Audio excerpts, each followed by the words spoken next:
오늘은 내려놓음이라고 하는 제목으로 하나님 말씀 증거하겠습니다. 요즘 형형색색으로 물들이던 아름답던 단풍 나뭇잎들이 다 떨어지고, 요즘 나무들을 살펴보면 텅 빈 채 가지들만 앙상하게 남은 나무들을 보게 됩니다. 또 비까지 내리는 레인쿠버 시작되니까 이제 그 나무들을 보면 참 쓸쓸하다, 황량하다 이런 느낌이 듭니다. 하지만 곰곰이 생각하면 할수록 이 빈 나무를 보고 황량하다, 쓸쓸하다라고 하는 생각이 든 것은 나였지 나무는 아니라는 것을 깨닫습니다. 나무는 알고 있습니다. 지금부터 겨울 내내 열매를 맺고자 하는 욕심을 내려놓고 비로소 자신을 비워두어야 한다는 것을 나무는 알고 있죠. 그리고 그 나무는 신뢰하고 있는 거죠. 욕심을 내려놓고 자신을 비워둘 때 내년 봄에도 다시 싹을 틔우고 잎사귀를 내며 또한 때를 따라 열매를 맺게 하실 분이 하나님이시라는 것을 나무는 알고 있기에 창조의 질서에 순응하며 그렇게 자기를 비워두고 내려놓는 일을 하고 있습니다. 우리는 흔히 소위 복 있는 사람의 인생을 생각할 때 시편 1편의 말씀을 떠올리죠. 그래서 복 있는 사람은 이라고 시작하는 시편 1편을 보면 복 있는 사람의 이미지로 우리는 시냇가에 심기운 나무를 보게 됩니다. 그런데 우리는 시냇가에 심기운 나무가 철을 따라 열매를 맺으며 라고 되어 있습니다. 시편 1장 3절에서 보면 철을 따라 열매를 맺는 거지, 우리 욕심처럼 열매가 늘 항상 사시사철 가득한 것이 아니라는 것을 우리는 다시 한번 알게 됩니다. 그럼에도 불구하고 우리는 우리 인생 가운데 늘 무언가 가득 채워져 있기를 원하죠. 열매들로, 화려한 열매들로, 화려한 업적과 성취, 어떤 나의 학위와 학벌, 그리고 나의 어떤 돈과 또한 명예와 높은 지위, 안정된 직장, 또한 뭔가 밝은 미래, 이런 것들로 우리는 늘 우리의 삶이 가득 차 있기를 원합니다. 그러나 우리가 복이 있는 것은 우리의 삶 가운데 그런 열매가 가득하기 때문이 아니고, 시냇가에 심기운 나무가 복이 있는 것은 바로 그가 시냇가에 심기워져 바로 생수의 근원 되신 하나님께로부터 늘 그 양분을 공급받고 수분을 공급받기에 그가 푸르르며 늘 어디에 있든 형통하는 바로 삶을 살기 때문에 그것이 복되다라고 성경은 이야기합니다. 오늘도 우리의 삶을 묵상할 때 우리의 영적 진리도 마찬가지입니다. 영적 진리는 우리가 무언가 소중한 것, 귀한 것, 열매를 맺는 삶으로 나아갈 수 있기 위해서는 우리는 반드시 내려놓는 법을 배워야 한다라는 것이죠. 오늘 말씀을 통하여서 내려놓음을 묵상할 때, 오늘 내려놓음을 통해 놀라운 축복을 받은 이 소경 거지 바니메오 그에게로부터 우리가 이 내려놓음의 비결을 배울 때 오늘도 우리도 형통하는 삶으로 나아가는 귀하고 복된 예배가 되시기를 주님의 이름으로 간절히 축원합니다. 오늘 첫째 우리가 내려놓아야 할 것은 무엇인가? 바로 인생의 주도권을 내려놓아야 한다라는 것이죠. 오늘 47절 말씀을 보면 그는 무슨 이야기를 듣습니까? 오늘 47절 말씀 우리 함께 다시 읽어보겠습니다. 47절 한 목소리 읽겠습니다. 시작. 나사렛 예수시란 말을 듣고 소리질러 이르되 다윗의 자손 예수여 나를 불쌍히 여기소서 하거늘. 아멘. 그는 뭐라고 들었습니까? 그는 길가에 구걸하기 위해 앉아 있다가 소리를 듣는데 나사렛 예수, 그가 지나가신다라는 이야기를 들었어요. 그런데 그는 소리질러 부르는 그의 호칭은 무엇이었습니까? 다윗의 자손 예수여라고 부르고 있죠. 그는 나사렛 예수가 지나가신다라는 소식을 들었음에도 불구하고 그는 외쳐 부르는 것은 다윗의 자손 예수여 나를 불쌍히 여기소서라고 이야기하고 있습니다. 이것은 무엇을 말합니까? 나사렛 예수라는 말은 나사렛이라고 하는 그 동네가 매우 시골 동네, 한적한 동네였습니다. 그래서 그때 당시 이스라엘 사람들이 나사렛 출신 예수가 지나간다라는 것은 예수님을 굉장히 폄훼하는 말이었죠. 요한복음을 보면 이렇게 말합니다. 1장 46절에 나다나엘이 가로되 나사렛에서 무슨 선한 것이 날 수 있느냐. 나사렛 이렇게 말하고 있죠. 영어 성경에서는 거기에 무슨 선한 것이 날 수 있겠어? 라고 이야기하는 겁니다. 나사렛 예수라는 말은 즉 예수 자체를 의심하며 무시하는 것을 이야기하고 있죠. 그런데 그가 부른 호칭 다윗의 자손 예수여 라고 하는 호칭은 무엇입니까?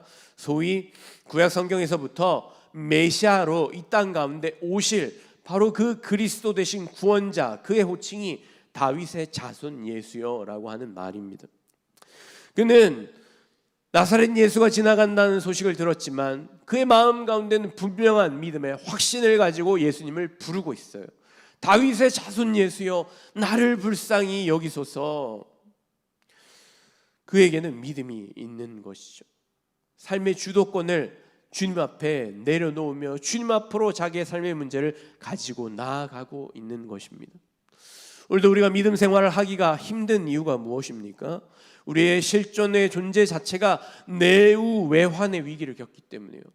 안으로부터는 우리 안에 끊임없는 의심이 일어납니다. 예수님이 나의 이런 문제 가운데 내가 지금 돈이 없고 혹은 내가 지금 직장을 잃었고 내가 지금 신분 문제가 해결이 되지 않고 우리 자녀가 지금 뭔가 비뚤어진 길로 나아가고 있는데 이런 절체절명의 위기 가운데 예수님이 내 인생에 도움이 될까? 상관이 있을까? 의심이 내 가운데 계속 일어나죠. 또한 바깥으로는 세상의 소리가 계속해서 우리에게 들려옵니다. 자본주의 시대를 살아가는 이 땅 가운데 우리는 계속해서 유혹하는 광고의 많은 소리들을 듣죠. 광고가 끊임없이 유혹하는 것은 무엇입니까? 소비하라, 소비하라, 소비하라. 소비할 때 너는 가치 있는 사람이고 소비할 수 있는 사람이 제대로 된 인생을 살아가는 사람이다. 우리 계속 끊임없이 광고를 통해 속삭여요. 우리는 이 땅을 살아가면서 돈이 있어야 사람답게 살 수 있다. 높은 지위에 올라야 사람답게 살 수 있다. 혹은 우리가 어떤 제대로 된 직장을 구하고 안정된 직장에서 높은 연봉을 받을 때 우리는 가치가 있는 삶을 살 수가 있다. 계속해서 끊임없이 속삭이는 세상의 소리 가운데 우리는 살아가고 있죠. 노출되어 있습니다. 우리는 내후 외환의 위기 가운데 바깥에서 끊임없이 우리를 속삭이고 유혹하는 이 세상의 소리와 내 내면에서 끊임없이 들려오는 예수님이 과연 나에게 무슨 의미가 있고 도움이 될 수 있을까? 내 가정이 이렇게 어렵고 힘든 위기 가운데 있는데, 이혼의 위기 가운데 있는데 과연 예수님이 나에게 내 가정 가운데 무슨 도움이 될까? 끊임없는 의심 가운데 노출이 되죠. 그 가운데 믿음 생활이라고 하는 것은 무엇입니까? 나의 삶의 주도권, 그 의심들을 내려놓고 예수님이 나의 삶의 분명한 구원자가 되셔라고 하는 것을 믿고 그것을 내려놓고 내 삶의 문제를 주님께로 가지고 나아가는 것, 그것이 바로 내 삶의 주도권을 내려놓는 것이고 그것이 바로 믿음이다라고 하는 것이죠. 오늘도 주님은 우리에게 믿음을 요청하고 있습니다. 우리가 요청받는 것은 믿음이에요. 믿음이라는 것은 뭐예요? 다른 것이 아니에요. 내 삶의 주도권, 내 삶의 모든 이 결정권이 누구에게 있는가? Lordship, 내 인생의 주인이 누구인가 하는 거예요. 끊임없이 우리는 내가 내 인생의 주인 되려고 하는 그러한 노출로 나아갑니다. 내가 하나님처럼 되고 싶어서, 내가 모든 인생의 주도권을 쥐고 내가 모든 인생의 모든 문제들을 컨트롤하고 싶어 해요. 그리고 거기에서 우리는 답을 찾고 싶어 합니다. 그래서 우리는 무언가 날 도와줄 만한 사람이 누구인가, 유력한 사람들을 자꾸만 찾아보려고 하고요. 또한 내가 이 문제를 해결할 수 있는 좋은 방법이 없을까, 유력한 그것들 어떤 경험한 사람들로부터 자꾸만 그 노하우를 들으려고 해요. 그리고 우리는 자꾸만 그것들을 가지고 내 인생의 문제를 내가 풀려고 하죠. 우리 인생을 한마디로 정의하면 내 인생을 내가 불쌍히 여기려고 하는 인생인가, 주님의 불쌍히 여김을 구하는 인생인가 라고 하는 것으로 나누어 볼 수 있다라는 것이죠. 우리의 인생은 내가 스스로 나를 불쌍히 여길 때 자꾸만 나를 위해 내가 무언가를 하려고 합니다. 불쌍한 나의 인생을 위해 좋은 명품 옷도 사입혀주고 싶고, 좋은 큰 차도 타고 싶고, 큰 집에도 살게 하고 싶고, 나의 인생에 불쌍한 나를 위하여서 해외여행도 보내주고 싶고, 끊임없이 불쌍한 나의 인생을 내가 계속해서 내가 돌보고 내가 내 인생을 자꾸만 건사하고자 하는 그런 유혹 속에 우리는 살아가죠. 그리고 나의 불쌍함을 자꾸만 누군가에게 강요하며 불쌍함을 인정받고 싶어 합니다. 난 이렇게 불쌍한 사람이야.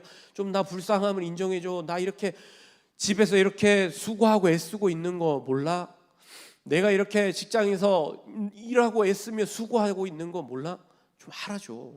교회에서도 내가 이렇게 애쓰고 봉사하며 수고하고 있는 거 알잖아. 좀 알아줘.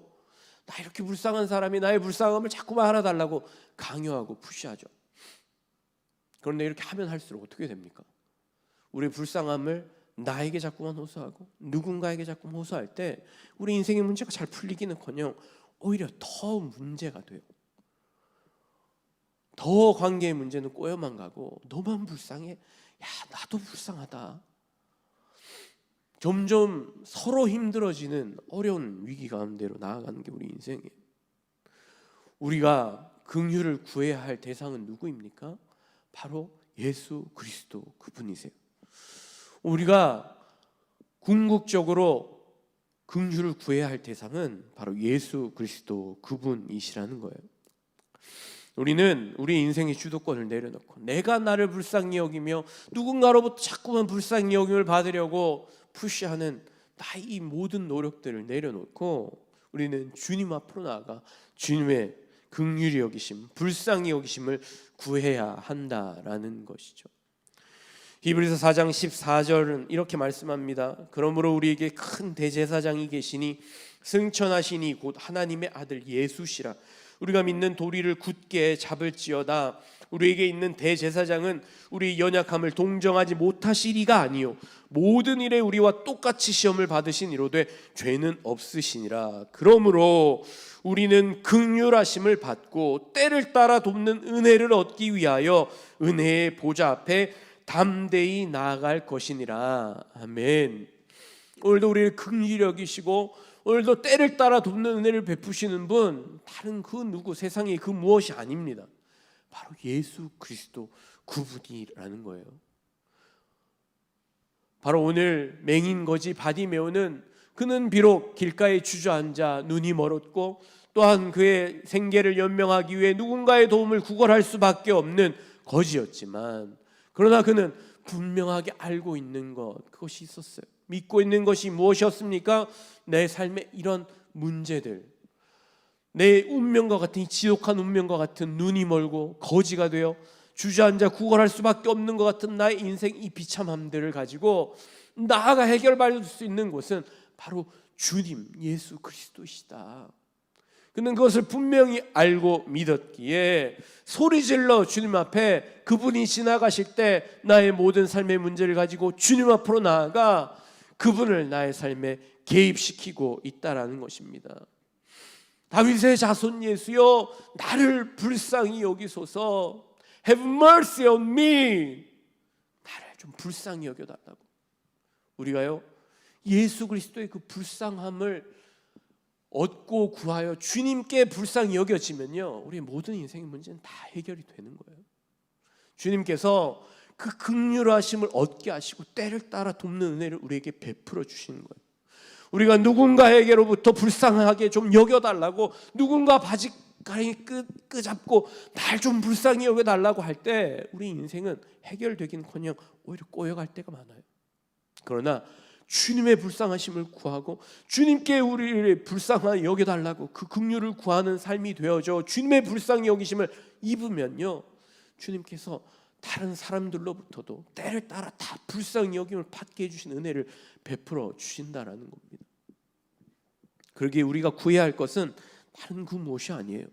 우리 인생의 주도권을 다 내려놓고 우리는 주님 앞에 나아가 우리의 문제를 주님 앞에 구하며 주님께 내어 맡겨드릴 때 우리의 주님의 그 긍휼하심 얻을 때 우리의 모든 인생의 문제에 해답이 있는 줄을 믿으시기를 주님으로 간절히 축원합니다. 둘째로 우리가 내려놓아야 할 것은 무엇입니까? 현재의 상황과 형편을 내려놓아야 한다라는 것입니다. 48절 말씀 우리 함께 한 목소리 읽어보겠습니다. 시작.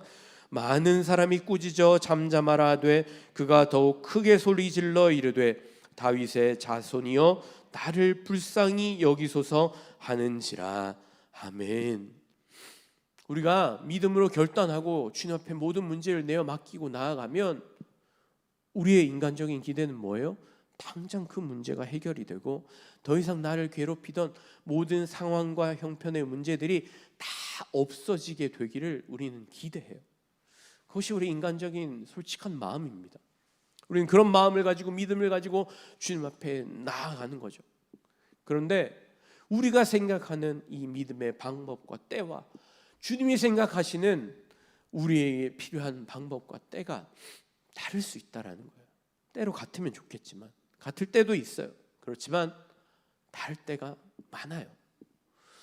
오늘 믿음을 가지고 다윗의 자손 예수여 정말 그분이 나의 구원자가 되실 거라는 믿음의 확신을 가지고 그는 소리질러 주님을 불렀어요. 주님 앞에 나의 모든 삶의 문제를 가지고 나아갔어요. 그러면 당장 나의 모든 문제가 좀 해결이 되면 좋겠는데 그의 상황과 형편이 어때요? 더 꼬여가요. 주변에 있는 사람들이 좀 조용히 하라고 그를 꾸짖어요. 이 거지 주제에 왜 이렇게 시끄럽게 하는 거야? 그의 약점과 혹은 그가 가지고 있는 부족함들을 가지고 더 비난하며 그를 더 몰아세웠을지도 몰라요. 내가 가지고 있는, 내가 풀리기를 원하는 나의 상황과 형편과 문제들이 당장 해결과 해소가 되면 좋겠는데 오히려 그렇게 되지 않을 때가 더 많다라는 것이죠. 우리가 믿음을 가지고 살아간다라고 결단할 때요, 우리가 믿음으로 나아갈 때 모든 일이 잘 풀리면 얼마나 좋겠습니까? 그런데 오히려 더 어려운 일을 만나기도 하고요, 믿음으로 살려고 결단할 때 오히려 우리가 더 사람들로부터 오해를 받거나 혹은 손해를 봐야 하는 일이 생기기도 해요. 그럼에도 불구하고 우리가 놓지 말아야 하는 것은 무엇입니까? 지금과 이 상황과 형편들 가운데에도 믿음으로 우리가 결단하고 이 상황과 형편마저도 주님 앞에 내려놓고 더욱 주님 앞으로 나아가는 것을 놓지 말아야 한다라는 것이죠. 우리는 상황과 형편이 나아지면 제가 믿음을 가질게요 라고 이야기할 때가 많아요. 그러나 주님께서 말하시는 믿음은 너희가 믿음을 가지고 상황과 형편을 넘어서라고 할 때가 많습니다. 우리는 상황과 형편을 좀 낮게 해결해 주시면 제가 좀 믿음을 더 가질 수 있을 것 같아요 주님, 이렇게 해결해 주시면 제가 더 주님을 잘 따르겠습니다, 믿겠습니다, 순종하겠습니다 하고 우리는 조건을 많이 걸어요. 그러나 주님이 우리에게 원하시는 것은 네가 그때 상황과 형편이 어렵지만 그때 믿음으로 나아와라, 그리고 그 상황과 형편을 넘어서라 라고 우리에게 요청하실 때가 많다라는 것이죠. 왜 그렇습니까? 고린도후서 1장 8절과 9절 말씀은 이렇게 말씀해요. 고린도후서 1장 8절과 9절 말씀은 형제들아 우리가 아시아에서 당한 환난을 너희가 모르기를 원하지 아니하노니 힘에 겹도록 심한 고생을 당하여 살 소망까지 끊어지고 우리는 우리 자신이 사형 선고를 받은 줄 알았으니 이는 우리로 자기를 의지하지 말고 오직 죽은 자를 다시 살리시는 하나님만 의지하게 하심이라. 아멘. 사도 바울이 지금 아시아에 왜 갔어요? 복음을 전하러 갔어요. 해외여행 가고 놀러 간 거 아니에요. 복음을 전하러 갔으면 우리 생각과 상식으로 생각하면 하나님 복음 전하러 갔으면 좋은 날씨도 좀 주시고 정말 그 복음을 잘 전할 수 있도록 돕는 손길들도 좀 만나게 하시고 좀 복음이 잘 전해질 수 있도록 이 환경과 형편이 좀 펼쳐질 수 있도록 만들어 주십시오. 그렇게 하는 것이 너무 당연한 것 아닙니까? 우린 상식적으로 이렇게 말해요. 기대해요. 그런데 오히려 하나님께서 그 가운데 더욱 어렵게 하셨다라는 거예요. 너무 힘들고 어렵게 하셔서 죽을 상황에 처할 때까지 만드셨다라는 거예요. 왜 그렇게 하셨다고요? 그 분명하게 고백해요. 자기를 의지하지 말고 하나님만 의지하게 하려고. 자기를 의지하지 말고 하나님만 의지하게 하려고, 죽은 자도 다시 살리시는 그 하나님을 의지하게 하려고 그 어려운 형편을 허락하셨다라는 거예요. 우리가 몇 주 전에 부른 찬양이 있어요. 주가 일하시네 라는 찬양이에요. 참 은혜로운 찬양이죠. 주님이 일하신다. 그런데 주님이 일하신다라는 이 은혜의 찬양이 있기 위해서 주님이 일하시는 데에는 전제가 있어요. 뭐예요? 가사가 이렇게 되죠. 날이 저물어 갈 때, 빈들에서 걸을 때, 그때가 하나님의 때, 내 힘으로 안 될 때, 빈손으로 걸을 때 내가 고백해 여호와 이래. 그리고 주가 일하시네, 주가 일하시네. 이렇게 찬양이 이어지죠. 주님이 일하시는 때는 어떤 때예요?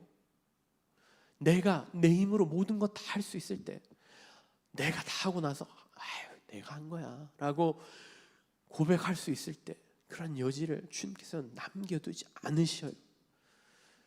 또 완전히 두 손 두 발 다 들고, 오늘 사도 바울이 고백했던 것처럼 정말 내가 죽을 지경에 처해서 아무것도 할 수 없었을 때, 그때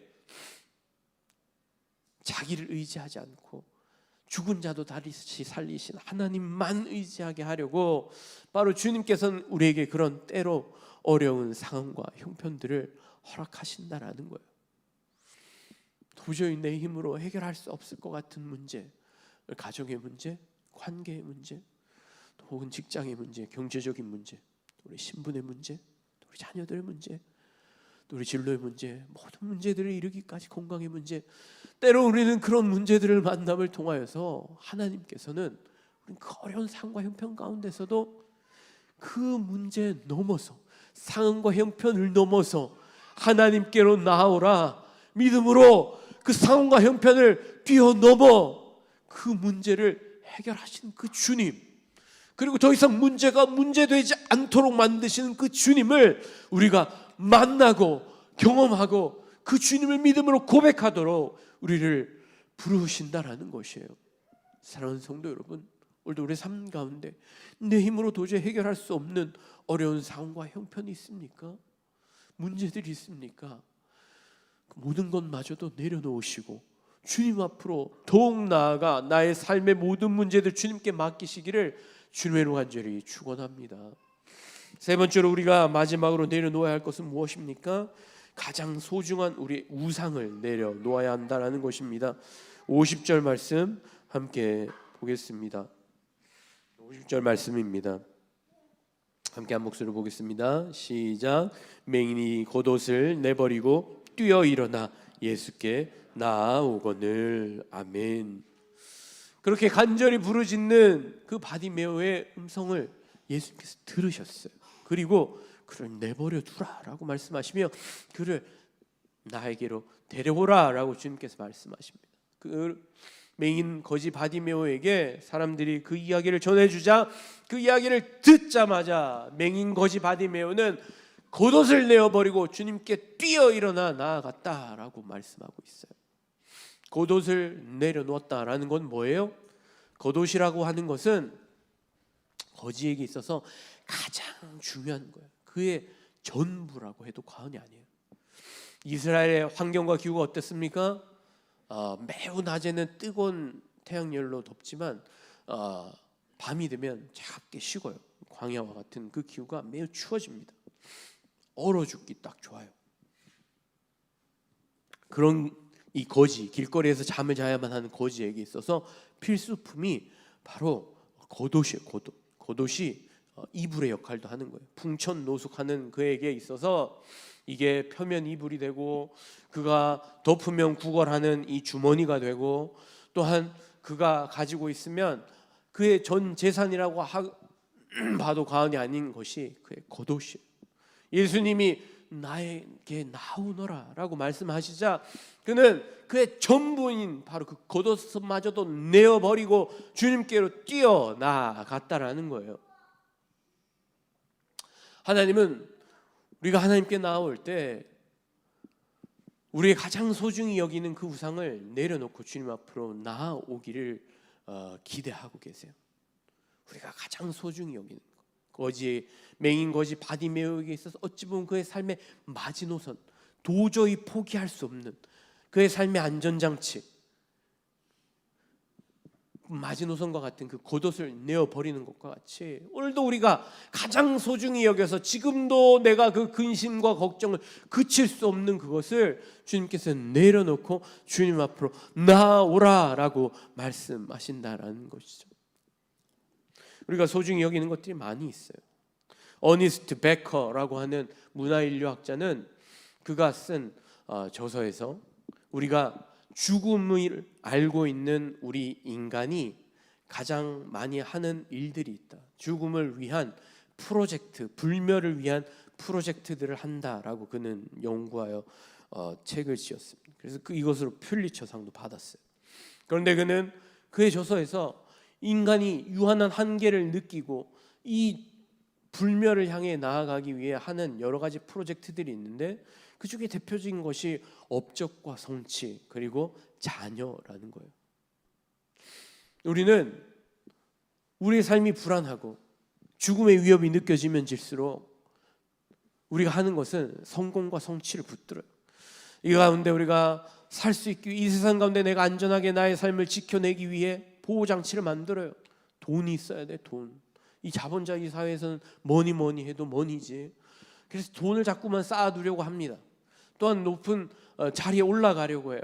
영향력 있는 사람이 되고 싶어해요. 그리고 좋은 대학, 좋은 학벌을 갖추고 싶어해요. 디그리를 많이 따고 싶어합니다.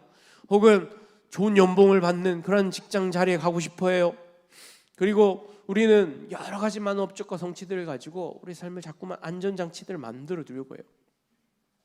그리고 또 하나의 우상이 되기 쉬운 것이 우리 자녀라고 이야기해요. 밴쿠버 땅까지 와서 우리 자녀들을 막 양육하고 교육할 정도면 얼마나 자녀를 향한 사랑이 정말 지극하신지 아마 대단하신 분들이 모신 것 같아요. 밴쿠버에 있는 분들을 보면 거의 대부분이 그래요. 근데 가장 우리가 주의해야 될 부분이 가장 취약한 부분이 그것인지도 몰라요. 어니스트 베커는 우리가 불멸을 하기 위해 자기의 분신으로서 자녀를 삼고 자기 부모가 못다 이런 것들을 자녀에게 투영하는 것이 불멸을 향한 프로젝트라고 이야기해요. 많은 부모들이 자녀에게 자기 애가 못다 이룬 나의 영광을 네가 좀 이루어라. 내가 못다 이룬 성취를 네가 좀 이루어라. 혹은 내가 자라면서 못다 받은 나의 상처에 있었던 아픔들을 이 자녀에게 막 투영하는 거예요. 너는 그런 상처를 받지 말고 좀 살아라. 그러면서 부모는 계속해서 그 자녀에게 그 상처받지 않는 삶을 위하여 예비하고 준비한다고 하는데, 근데 막상 따지고 보면요, 자녀는 그런 내가 겪었던 그런 상처를 겪은 적이 없어요. 그런데 부모는 내가 겪었던 그 상처의 강도로 계속해서 아이에게 그런 상처를 겪지 않으려고 잘해준다고 하는 게 오히려 지나침이 돼요. 오히려 자녀를 망치는 경우가 얼마나 많은지 모릅니다. 하나님은 오늘도 우리가 너무 소중히 여겨서 나의 눈앞을 가리고 나의 판단을 흐리게 만드는 바로 그 우상들을 주님 앞에 다 내려놓고 나오라라고 말씀하고 계세요. 나의 건강이 문제가 되었든 나의 경제적인 문제가 되었든 혹은 나의 직업과 학업 혹은 나의 진로, 나의 자녀, 나의 신분 어떤 문제가 되었든 내가 너무 소중히 여겨 하나님보다도 더 소중히 여겨 내 삶의 모든 것을 차지하고 있고 이미 내 삶을 좌지우지하며 거기에 끌려다닐 수밖에 없게 만드는 네가 소중히 여겨 네 삶을 행복하게 만들어줄 거라고 착각하는 그것을 내려놓고 나오라 주님께서는 말씀하신다라는 것이죠. 오늘 바로 맹인거지 바디메오는 자기의 소중히 여기는 자기 전부인 것과도 다름없는 겉옷을 내어버리고 주님께 나아갔어요. 그리고 주님께 나아가 주님께서 바로 내가 무엇을 해주길 원하느냐라는 놀라운 주님의 음성을 듣게 되죠. 그리고 그는 고백합니다. 보기를 원하나이다. 51절과 52절 말씀 우리 함께 한 목소리를 보겠습니다. 시작. 예수께서 말씀하여 이르시되 내게 무엇을 하여 주기를 원하느냐? 맹인이 이르되 선생님이여 보기를 원하나이다. 예수께서 이르시되 가라 내 믿음이 너를 구원하였느니라 하시니 그가 곧 보게 되어 예수를 길에서 따르니라. 아멘. 그의 간절한 소원은 보는 것이었어요. 그런데 오늘 이 보기를 원하나이다 그리고 보게 되어 예수를 길에서 따르니라 라고 할 때 이 보다라는 단어는 특이한 단어로 쓰여졌어요. 원래 헬라어에서 보다라는 단어는 블레포라고 하는 단어가 있습니다. 오늘 이 헬라어 이 뒷면을 한번 넘겨주시면요, 아나블레포라는 단어가 쓰여 있어요. 오늘 보게 되어 보기를 원하나이다 라고 할 때는 이 아나블레포라고 하는 단어를 써놨습니다. 그냥 보다라는 거 저 뒤에 있는 블레포 플러스 옆에 있는 오른쪽이 블레포예요. 그 블레포가 이미 보다라는 뜻이 있는 단어예요. 그런데 오늘 그들이 사용하고 있는 단어는, 오늘 성경이 기록하고 있는 단어는 단순한 블레포가 아니에요. 아나블레포라는 것을 굳이 기록하고 있어요. 보기를 원하나이다. 이 맹인거지 바디메오는 보기를 원했어요. 맹인이니까 나의 눈이 떠져서 보기를 원하는 거죠. 그런데 이 보기를 원한다, 이 아나블레포는 단순히 그것을 넘어서는 거예요. 시력이 회복되다. 아나라고 하는 이 접두어가 붙어서, 아나는 다시 혹은 위에라는 뜻을 가지고 있는 접두어예요. 아나블레포라고 하는 것은 내가 다시 보기를 원합니다, 위에 있는 것을 보기를 원합니다 라는 뜻이에요. 그는 단순히 거지로서 하루하루 내가 무엇을 먹을까, 무엇을 마실까, 무엇을 입을까 하는 이 땅의 것만으로 살아가며 하루하루 내 삶을 채워가기 위해 나를 불쌍히 여겨달라고 구걸하는 인생에 지쳐 있는 거예요. 나는 진리를 보고 싶은 거예요. 도대체 내가 이 땅에서 무엇을 먹을까, 마실까, 입을까를 염려하며 살지 않아도 되는, 정말 나를 만족해 할 그 진리가 무엇인가 하는 것을 다시 보고 싶은 거죠. 위의 것을 보고 싶은 거예요. 그리고 그 기대에 따라 예수님께서 그를 치료하시는 거예요. 가라, 네 믿음이 너를 구원하였다. 그러자 즉시 보게 되어 예수를 따르니라 길에서, 이렇게 오늘 말씀이 말하고 있어요. 오늘 놀라운 또 하나의 포인트는 뭐예요? 그가 치료함을 받았어요. 그런데 이 치유 사건의 성경에 등장할 때 열이면 열, 가라, 내 믿음이 너를 구원하였다. 그러면 사람들이 가요. 왜요? 예수님께서 그 마음을 알기 때문에 그래요. 네가 이렇게 병들었기 때문에 사람들로부터 소외되고 격리되어서 죄인이라는 이유로 가까이 할 수 없었어요. 당시의 율법으로요. 아픈 것도 서러운데 모든 사람과 관계가 다 떨어지고 격리돼 끊어져요. 혼자 외롭게 지내야만 하는 세월이 얼마나 세월이 길었는지 알 수도 없어요. 아픈 것도 서러운데 혼자서 그 외로움을, 고독함을 견디며 지내야만 하는 그 상황이 이제 해결이 되었으니 너의 삶으로 돌아가 너의 삶을 이제 살아. 행복한 삶을 살아. 주님은 그의 마음을 헤아리며 하나같이 병자들을 다 돌려보내셔요. 오늘도 이 맹인거지 바디메오를 돌려보내십니다. 그런데 오늘 맹인거지 바디메오는 어떻게 해요? 자기의 삶으로 돌아가지 않아요. 길에서 예수를 따르니라 라고 이야기합니다. 왜 예수님을 난데없이 따라갑니까? 왜요? 그가 봤기 때문이에요. 봤기 때문에. 뭘 봤기 때문입니까? 바로 진리 되신 예수 그리스도, 그분만 따라가면 내가 이제껏 고민하고 염려하던 모든 나의 인생의 문제가 다 해결이 되겠구나.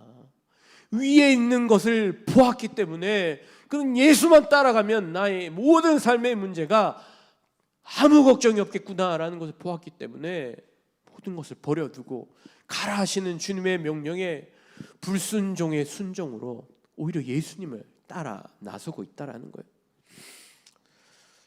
오늘 믿음이 너를 구원하였다라고 말해요. 구원이 무엇입니까? 성경에서는 여러 가지로 정의되고 있어요.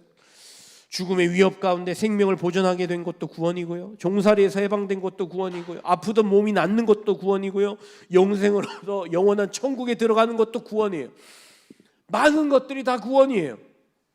그런데 오늘도 예수님께서 이 믿음으로 이 구원함을 누리라고 우리를 초청하고 계세요. 그런데 이 믿음으로 구원함을 누리는 것은 뭐예요? 사도 바울이 고백하였듯이 내가 복음을 부끄러워하지 아니하노니, 이 복음은 모든 믿는 자에게 구원을 주시는 능력이 되임이라 라고 그가 고백하지 않습니까? 모든 믿는 자에게 구원을 주시는 것, 바로 그것이 복음이에요.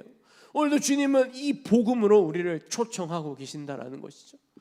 그러기 위해서 오늘도 우리는 내려놔야 해요. 내려놔야만 보이는 게 있어요. 내려놔야만 우리가 붙들 수 있는 것이 있다라는 것입니다.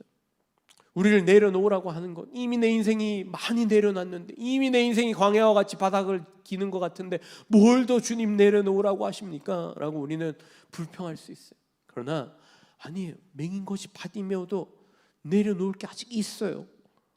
내려놓아야 보이는 게 있는 거예요.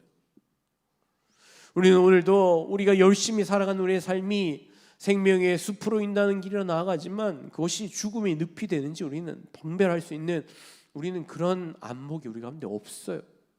우리는 자녀에게 이것이 득이 될 거라고 생각하며 많은 것들을 자녀에게 주려고 하지만 오히려 그 득이 되려고 하는 것이 독이 되는지 우리는 분별할 수 있는 능력이 없어요.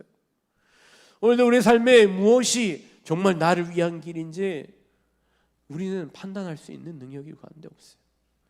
사랑하며 살고 사랑받으며 살고 싶지만 오늘도 우리는 이 관계의 능력 가운데 내 안에 있는 이 사랑의 한계 때문에 맨날 다투고 싸우고 분쟁과 갈등 가운데 나아가지 끝까지 사랑하며 품어낼 능력이 우리 가운데 없어요. 오늘도 그러기에 우리는 주님을 붙들어야 해요. 시냇가에 심기운 나무처럼 영원한 생수의 근원 되신 그 주님을 붙들며 나아갈 때 그 무한하신 사랑과 은혜가 풍성하신 그 하나님으로부터 그 사랑과 은혜를 공급받으며 살아갈 때 우리는 어떠한 상황과 형편 가운데 있든지 늘 형통하며 잎사귀가 푸르른 그러한 복된 삶을 살아갈 수가 있다라는 것입니다. 그러면 사랑하는 성도 여러분, 오늘도 우리는 육신의 눈은 뜨고 있으나 늘 땅의 것만을 바라보며 위의 것을 보지 못한 채 늘 그렇게 우리에게 필요한 것이 무엇인지 분별하지 못하고 캄캄한 인생길을 살아가는 것이 우리 인생인지도 몰라요. 우리의 육신의 눈을 뜨고서 우리는 육신의 눈을 뜸을 자랑하기에 오늘도 이 맹인 고지 바디메 이야기가 나와 무슨 상관이 있지? 이렇게 생각할지도 몰라요. 아니에요. 그 이야기가 바로 우리 이야기예요. 우리는 영적인 소경으로 살아가고 있는지도 몰라요. 그러기에 오늘도 우리는 구해야 해요. 우리 삶 가운데 문제가 없는 사람은 없어요. 주님께 간구하지 않는 것, 그것이 바로 의심이고 우리의 삶의 주도권을 내려놓지 않는 거예요. 오늘도 우리의 삶의 문제를 가지고 주님 앞으로 나아가게 되시기를 주님의 이름으로 축원합니다. 그리고 내가 그렇게 믿음으로 결단하며 나아갈 때 나의 상황과 형편이 내 생각처럼 당장 풀려지지 않는다 하더라도 그럼에도 상황으로 믿음이 버려지는 것이 아니라 믿음으로 상황을 이겨낼 수 있으시기를 주님을 간절히 축원합니다. 그리고 내가 소중히 여겨서 지금도 근심과 걱정을 내려놓을 수 없는 바로 그 나의 우상마저도 주님 앞에 내려놓고 주님 앞으로 나아갈 때 바로 주님이 나의 모든 것 되셔서 나를 불쌍히 여겨주시고 정말 긍휼하심을 얻고 때를 따라 돕는 은혜를 받게 하시는 그런 형통한 인생으로 살아가게 되는 저 여러분들 다 되시기를 주님으로 간절히 축원합니다. 우리 함께 찬양하며 기도하며 나아가길 원합니다. 내가 주